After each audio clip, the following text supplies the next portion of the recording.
Lottery കടയിൽ ജോലി ചെയ്യുന്ന വയോധികൻ കട തുറക്കാൻ എത്തിയപ്പോൾ കുഴഞ്ഞു വീണ് മരിച്ചു. ചെറുതുരുത്തി പുതുശ്ശേരി കണ്ണം കുമരത്ത് പരേതനായ മാധവൻ നായരുടെയും പരേതയായ തൈക്കാട്ട് പത്മാവതി അമ്മയുടെയും മകൻ 61 വയസ്സുള്ള വിജയനാണ് മരിച്ചത്. ചെറുതുരുത്തി സെന്ററിലുള്ള രാമകൃഷ്ണന്റെ ലോട്ടറി കടയിൽ ജോലി ചെയ്യുന്ന ഇദ്ദേഹം ശനിയാഴ്ച രാവിലെ 7:30 കട തുറക്കാൻ എത്തിയപ്പോഴായിരുന്നു കുഴഞ്ഞു വീണത്. തുടർന്ന് നാട്ടുകാർ ചേർന്ന് ചെറുതുരുത്തിയിലെ സ്വകാര്യ ആശുപത്രിയിലും പിന്നീട് വാണിയംകുളത്തെ സ്വകാര്യ ആശുപത്രിയിലും എത്തിച്ചുവെങ്കിലും ജീവൻ രക്ഷിക്കാനായില്ല.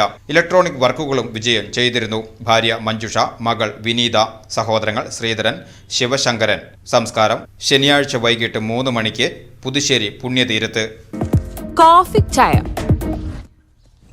അതെ, കല്യാൺ ഹൈപ്പർ മാർക്കറ്റിലെ എല്ലാ ബ്രാൻഡഡ് പ്രൊഡക്ട്സിനും നല്ല വില കുറവാ. അതിനിപ്പോ സീസൺ ആണെന്നോ വീക്കെൻഡ് ആണെന്നോ നിർബന്ധമില്ല. പിന്നെ ഇത് പിഷ്കല്ല, ഇതിന്റെ പേരാണ് സേവിങ്സ്. ബ്രില്യന്റ്. അതാണ് ചായ കുടിക്കും. വില ശരിക്കും കുറവാണ്. അതാണ് കല്യാൺ ഹൈപ്പർ മാർക്കറ്റിന്റെയും കല്യാൺ എക്സ്പ്രസ് മാർട്ടിന്റെയും ഗ്യാരണ്ടി.